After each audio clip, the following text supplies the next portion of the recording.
Anyong guys, question ni Angel, ano pinagkaiba ng pre-sale sa Gen Sale? So, unahin natin to guys, yung LMPH pre-sale. Bali ito yung pre-selling na magaganap bago ilabas sa public yung tickets. Saan? Sa livenation.ph. Online lang po siya sa website po mismo ng Live Nation.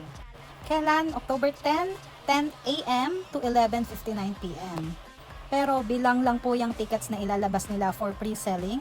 So, paunahan lang. Naubos na yung nilabas nilang ticket for that day, wala na. General on sale na lahat magiging available. Paano makasali sa LNPH pre-sale? Kailangan nyo lang pong gumawa ng account sa livenation.ph and mag-abang po na maging available po yung tickets on October 10, 10 a.m. So, ano naman pinagkaiba niya sa general on sale na gaganapin on October 11, 12 p.m. So, ito naman yung magiging open na sa public, yung tickets, hindi lang online, but also sa SM Tickets nationwide. Kung online pala guys, gawa na rin kayo ng account nyo sa SM Tickets. And kung hindi naman carry bumili online, punta lang kayo sa SM near you na may SM Tickets na available yung 21 Welcome Back concert tickets.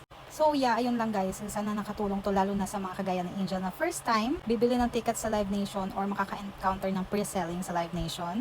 Kung may other questions pa kayo guys, comment lang kayo and I will try my best kung alam natin yan, isasagutin natin. Okay? Annyeong! Fighting!